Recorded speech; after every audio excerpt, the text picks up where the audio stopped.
Wisconsin Eye's 2014 election coverage is brought to you by the Wisconsin Hospital Association. For over 90 years, a valued voice for Wisconsin hospitals, supporting high-quality, high-value care in communities like yours.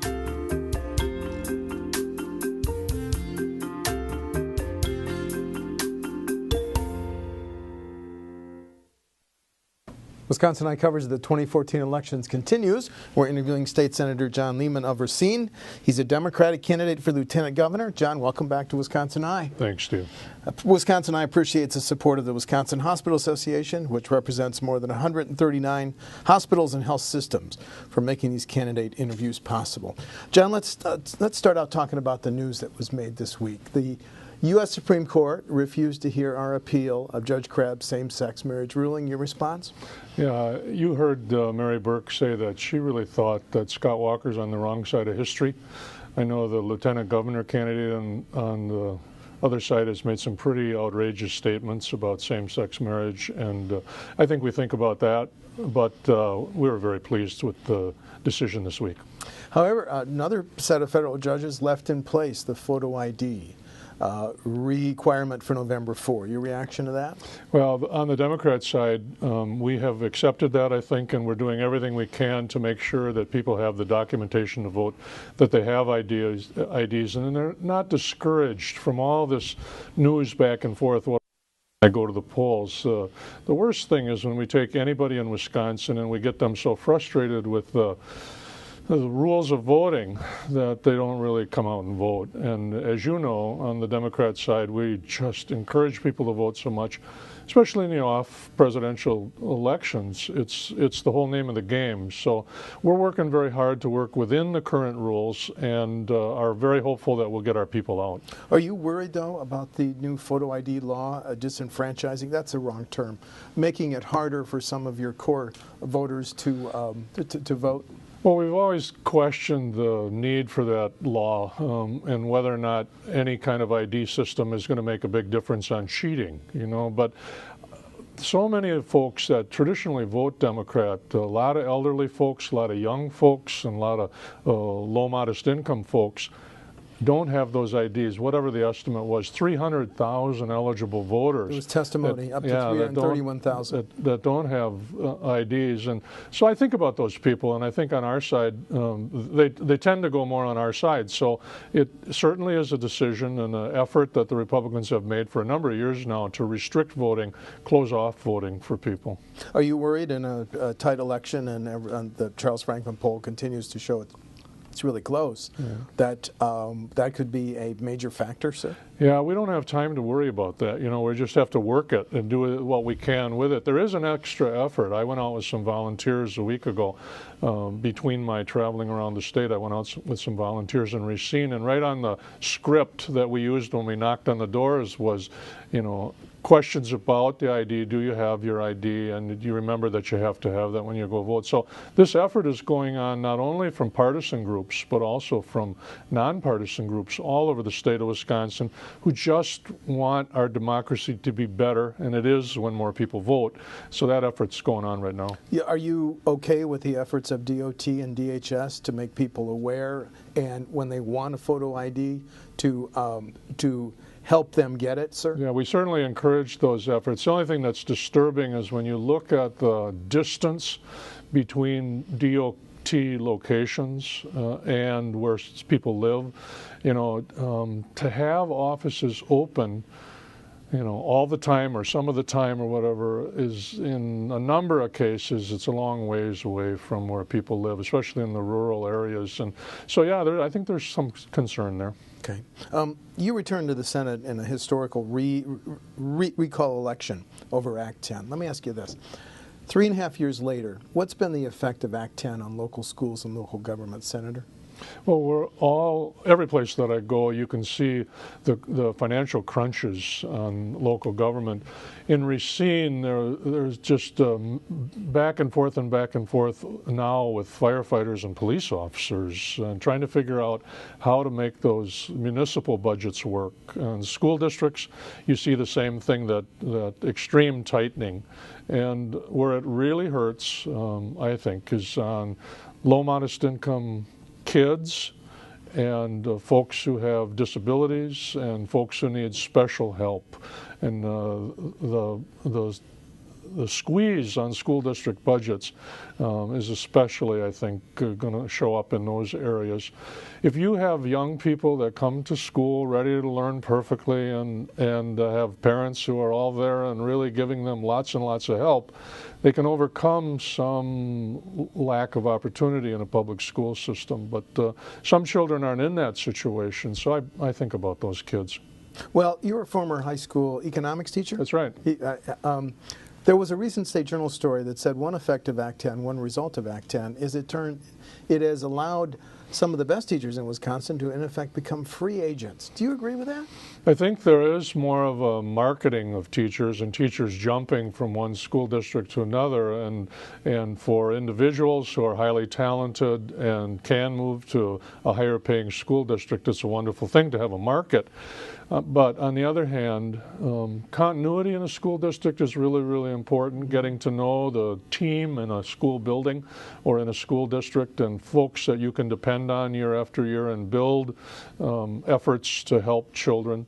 And I think over the long term, throughout this country, we've seen that it's been sometimes very difficult to recruit highly talented teachers into central city areas or areas where it's more challenging. So, you know, it's got two sides to it when you look at that market that's developed. You first entered a classroom as a teacher when?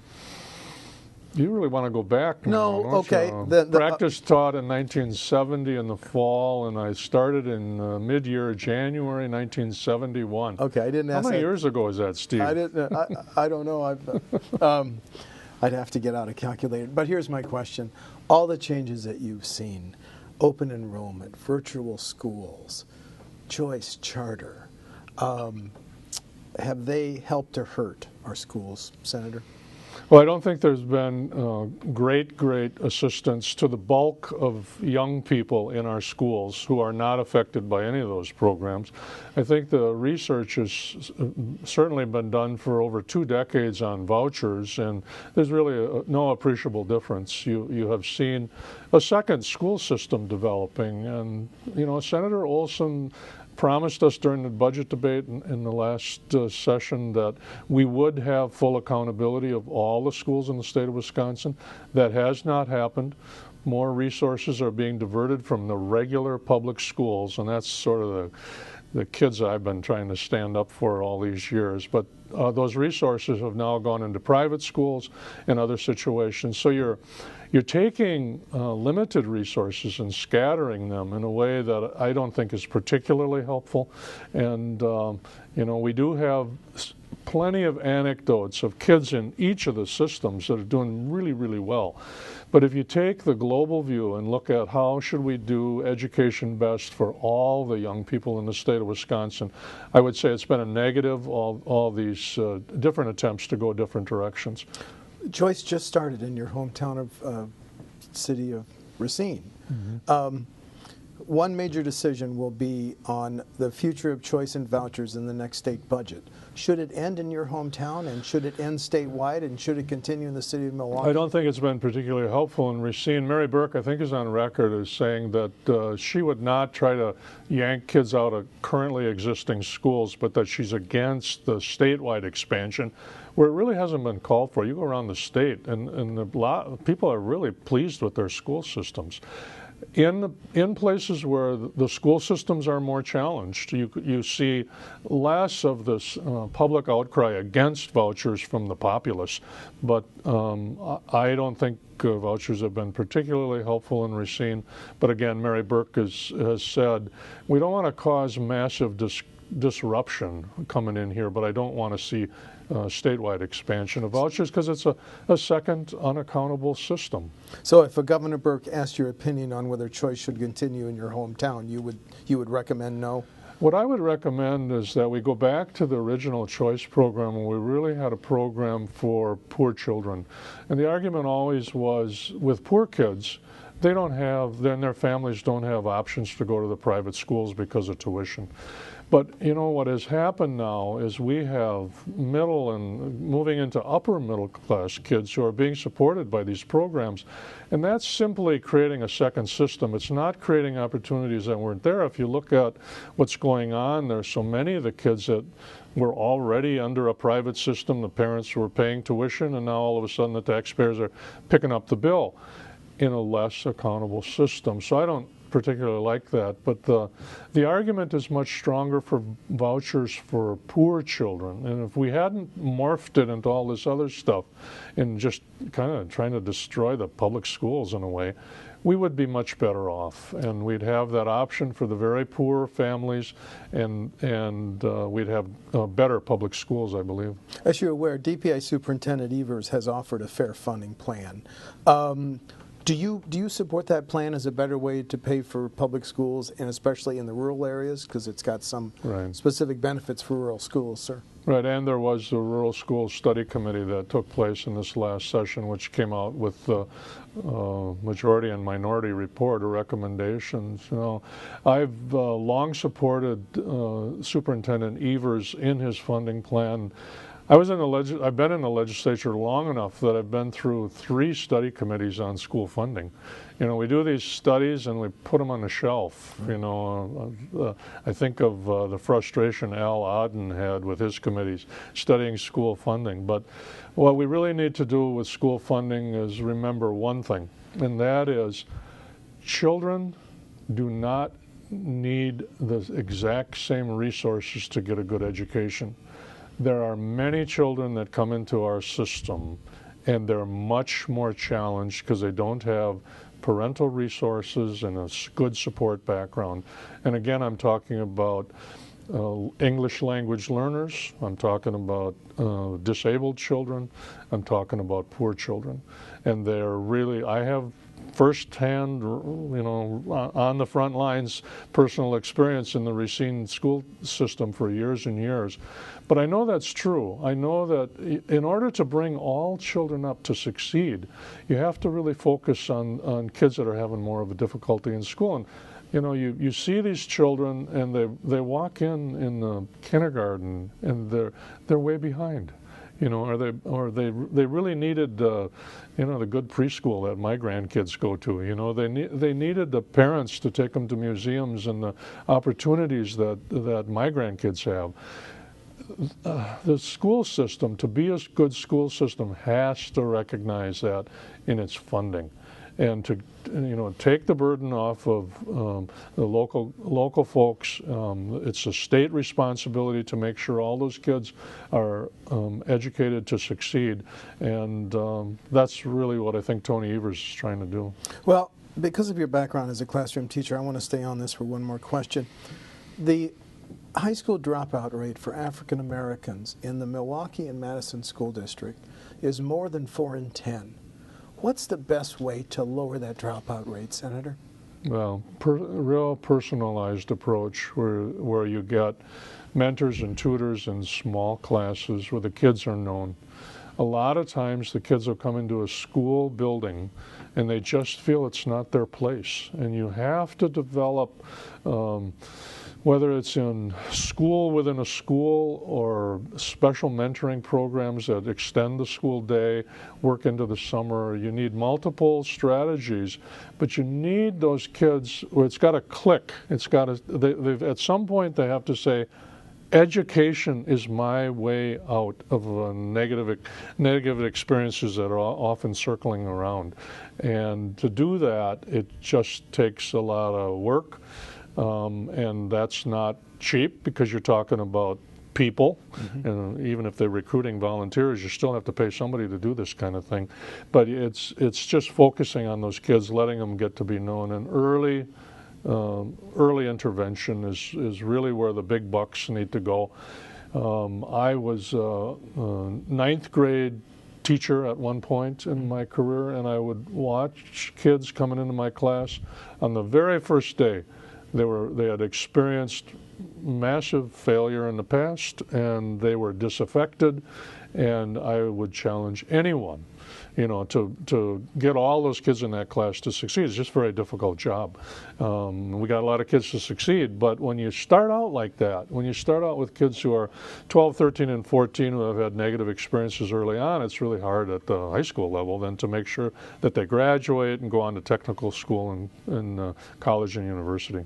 Well, just one more question, I promise, on this issue. What are we losing as a society when the dropout rate among African Americans exceeds 40% in the Milwaukee and Madison school districts? Well, you're losing all that human talent. You're just losing a lot of folks who could be much more positively contributing to society, and then in many cases they go on to have adult lives and more involved in the criminal justice system, which costs taxpayers, and more involved in the negative aspects, which costs their family.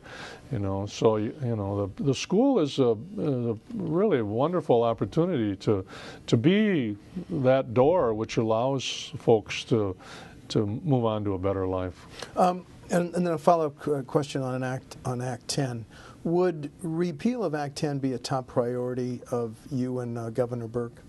I think that, if you listen to Mary Burke's comments on Act 10, she has distinguished between asking public employees to pay a fair share of their health care and their retirement, which she believes is acceptable. At the levels that it goes on right now, maybe not, but it's basically acceptable. But then there's the other part of Act 10, which is really taken a hammer against I would say, human dignity. The whole notion that you're going to pull well-earned bargaining rights away from people who have developed those over generations, but certainly over a long period of time, to take that voice of public employees and say we're going to muffle that voice is just going in the wrong direction. Scott Walker did not need to do that. I mean, number one, it was a budget adjustment bill. He shouldn't have moved as fast as he did, but he certainly didn't need to go after the unions. That's right-wing ideology think tank stuff. And that wasn't something that people were calling for. As you recall, it wasn't mentioned in the campaigns ahead of time. We're going to try to strip people of bargaining rights, but I think that that's a very important function. I think that government and schools operate better when you get the full voice of the employees involved there, and you get people with a more positive attitude. I really want to contribute 100% to what we're doing here, and I'm not squashed. My voice is not muffled. You weren't in the Senate in February of 2011 after the governor introduced Act 10. Had you been in the Senate then, would you have joined other Senate Democrats in leaving the state? Yeah, probably. They all left, as I recall. They would have. And those decisions, our caucus decisions, where you sit and you weigh the pros and cons. I mean, that was a strategy that they participated in. They felt boxed into a corner. I wasn't in all of the discussions on that at the time, but I imagine if so many of those people that I respect all got together in a caucus room and decided this is what we have to do, there's nothing left, I probably would have participated in it that way. As a former member of Joint Finance, let me ask you some major issues that will be resolved in the next state budget. First of all, the transportation deficit projected over the next biennium at $600 million, $700 million. Your thoughts on how it should be filled, sir? Well, I think everybody has said, do we need a new look at transportation funding? I was in the legislature during the vote on no inflationary increases in the gas tax, and that's a very difficult vote because it was in place and then we pulled it back, right. And then it starts strangling the transportation fund. Now is the time to do what we said needed to happen. I voted for that, to take that inflationary increase off. Now is the time to look at that kind of thing and say, well, we've got infrastructure we've got to maintain, and we've in some cases still have to build. We have to look at the transportation funding. I'm not particularly in favor of toll roads. I do see the logic in users of especially interstate and the big highway system paying for their use of that road through fuel tax and license plate fees and all that kind of stuff. But and I also recognize that there is an effort in the state, and there has been from time to time, to make sure that various funds are segregated and that we don't move dollars from another fund into the transportation fund or out of the transportation fund. I mean, I see the logic of that. I also have been on joint finance when that's happened, and I know a lot of those are very difficult decisions. You don't want to necessarily go back to the taxpayers and ask for more, but you see some funds that don't seem to be utilized as much as they could be, so then you make some shifts. So in the transportation discussion, if you really, really draw a box or a fence around the transportation funds, you do take the flexibility out of state government and away from the Joint Finance Committee and away from the governor. And so that's not an easy decision either. But I mean, I recognize why people would be thinking that way, but it's not an easy one. Well, it sounds like you're well aware then that the gas tax hasn't been increased since 2006, and the $75 that you and I pay to register our vehicles hasn't been increased since 2008. Right. Time to consider raising those? Yeah, I think everything should be in the mix, you know, in a transportation discussion. You know, if you look at what government does in terms of health care and education, I see transportation right up there in the top three, you know. Well, probably corrections, if you look at where our money is going to, is pretty important. But you know, I think the citizens expect a good, safe highway system, and so you got to find the resources to do that. Okay. And to repair local roads as well. Again, drawing on your experience with joint finance, you're aware that 1 in 5 Wisconsin residents gets their health care through our Medicaid. The American Hospital Association says our reimbursement rates for MA are the second lowest in the nation. Is it time to raise those, Senator? Yeah, it's especially low in the area of dental care and children's dental care. Okay. And just had a meeting the other night with Wisconsin Dental Association folks, and you start looking at the challenges that families are faced, you know, when they can't find a good physician network or a good dentist network to meet those needs, those low-income folks. It's a travesty, you know. That should be really in the forefront. Scott Walker, I believe, made a huge mistake when he turned back, you know, federal dollars. We have many more people. One number I heard was 70,000 who should have access to health care and don't get it because of our lack of cooperation with the federal government. So I think we need to do everything we can to. We do still have a high insured rate in Wisconsin compared to many other states, you know. Over 90%, I think. Yeah, that's something we should be really proud of, and something we should do to even boost that, you know. But to have anybody who doesn't have access to health care, especially poor folks, is something we need to work on. You mentioned corrections. Studies repeatedly say Wisconsin incarcerates African Americans at the highest rate in the nation. Should that be a concern if you're elected to the number 2 job on November 4th? Yeah, I think it's you know, so many of the challenges that are faced by government come up with those kinds of numbers. We're doing really well, but the African Americans in Milwaukee are not doing so well. We're doing really well, except African American citizens aren't getting access to those services. So I think we can do a lot better. One of the things that puts so many people in prison, as you know, is nonviolent offenses. Right. And if you look at the prison population, you're talking about a number of folks who are illiterate. Lots of folks who are really, substance abuse is their real problem. The crime was a kind of a symptom of their problem. And we need to do everything we can, I think, to help nonviolent offenders rehabilitate themselves as quickly as possible and become productive members of society. If you take 2 states side by side, Minnesota and Wisconsin, they have a much bigger community corrections program and a successful program than we do. And we've got a lot of good folks in Wisconsin working with folks coming out of prison or folks under a sentence of one sort or another. It's hard work, but it's good work to keep people connected with their family, which very often has a very positive influence on folks. You know,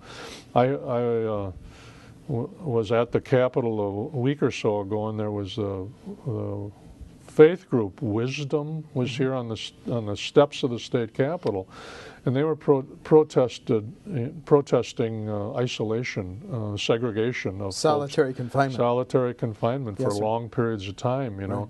And there was one woman that testified there about just not being able to be in any contact with her son for, I don't know what the period was, 3 months or 3 months or 6 months or something like that, because he was in solitary.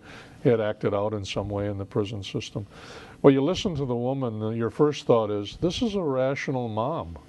This is a person who wants to have a positive effect on her kid. Her kid's, she described the kid as mentally ill. You know, and she said, well, they're putting them in a box and I can't even have a positive effect on them. We need more recognition, I think, of the positive influence of families and the positive influence of getting involved in society. And hopefully we can get some of those very expensive prison costs down. Some of those groups that want major change in our prison system say too many nonviolent offenders are in prison because of selling marijuana.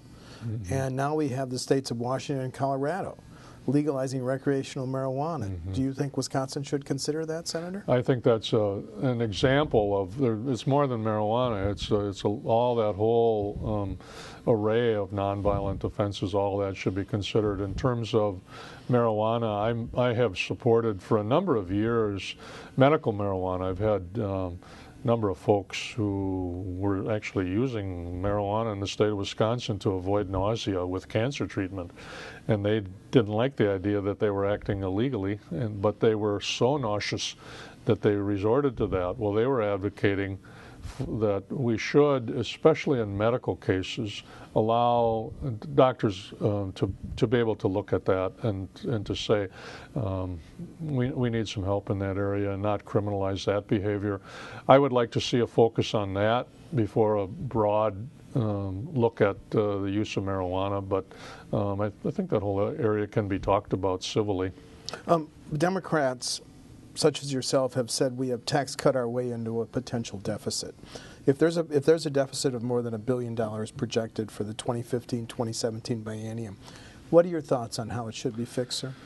Yeah, I know. We're looking at if you put what the Fiscal Bureau estimated, plus the agency requests, plus some requests which aren't even in, you're talking about a potential deficit as big as the deficit that Scott McCallum handed Jim Doyle, which was the biggest one ever in state history. You know, so our last couple governors have had to deal with this kind of thing, and it's not pretty when you're talking about what do we do now because these costs are rising, we don't have the income. I do not believe that our goal needs to be to starve government to the point where it can't do anything. And part of the use of the deficit discussion and part of the discussions then when those deficits hit and you're back in looking at the next state budget is you got a two-sided discussion, and on the one side is lots of folks who don't even care if we provide the services. We got a big deficit, we got to cut it down to nothing. Scott Walker has done some of that, and I think there's obviously a difference in philosophies between the two political parties. Nobody wants to see a deficit, everybody has to deal with a deficit, but you can't deal with these deficits with 100% cuts and then hand off the deficit to the next person in office. I believe, quite frankly, that Scott Walker has looked short-term at budgeting. He's trying to get to that presidential primary, but he's really not done the best for the state of Wisconsin in trying to make sure all the services are performed well and that we don't pass on these deficits. Scott Walker ran, I'm the budget balancer. Well, we've seen in recent numbers that he's not. Are you saying then that if we do face a deficit, we should consider rescinding these three tax cuts that have been passed in the last 20 months, sir? I think when you get large, one of the things you have to be careful of, and Scott Walker wasn't, when you get a surplus, you can't give people $11 and say this is wonderful all of a sudden. You have to make sure that you're looking in a little longer term than the short-term political gain. You have to, I think, I'm from the Democrat side, and we especially look at middle-income folks and low modest income folks and how the taxes are dumped on them. And quite frankly, we've become more and more the party of local government. And we've watched the state government claim victory, and Scott Walker claimed, well, I did this wonderful budget.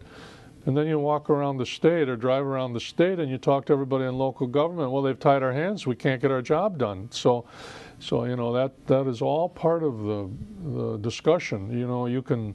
You can say I'm balancing the budgets in Madison, but if you're just handing it off and causing misery at the local level, that's no good either. You got to take responsibility if you're governor of the state of Wisconsin, and you got to do it from Madison as well as asking local officials to do their fair part. What have you learned about Scott Walker as a chief executive, both as Milwaukee County executive, as governor, from some of the documents that have surfaced as a result of the John Doe flurry of lawsuits?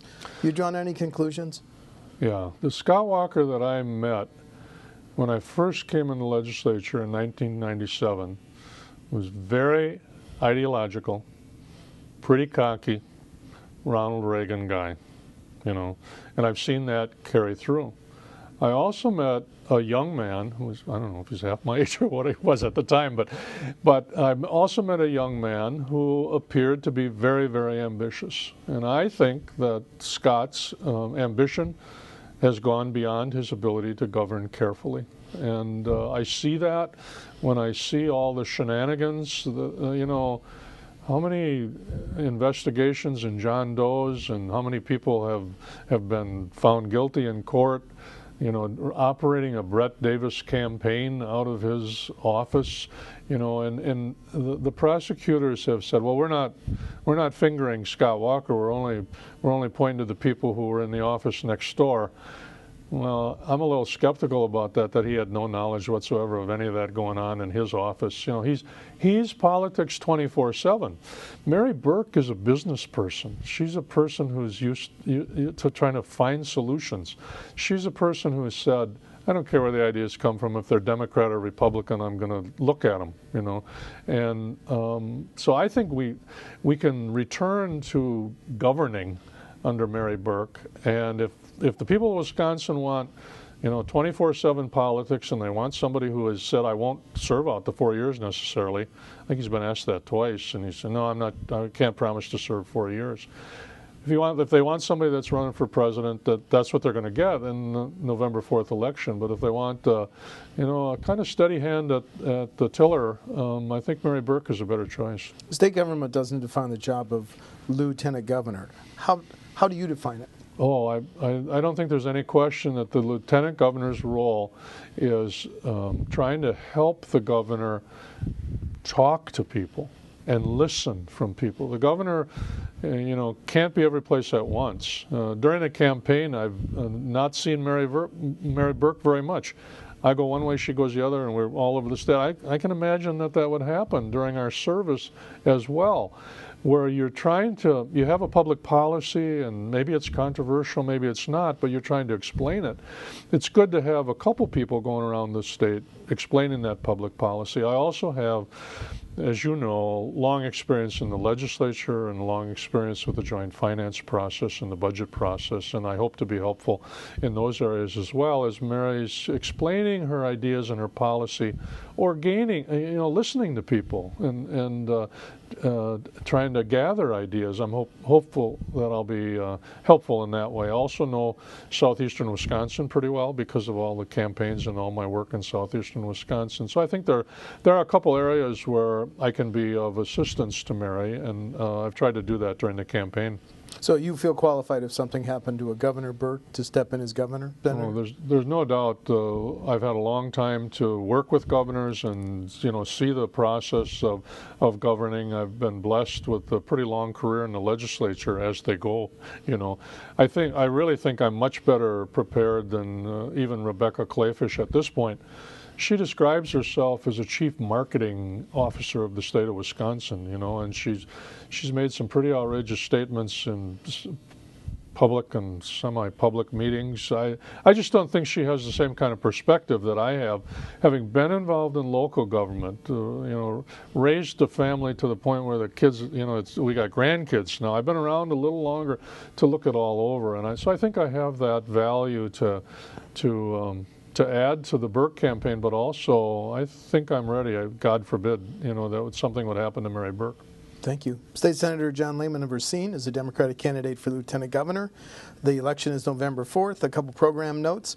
You can see Wisconsin Eye's interview with Lieutenant Governor Clayfish taped yesterday. Wisconsin Eye is scheduled to interview Governor Walker next Tuesday, October 14th.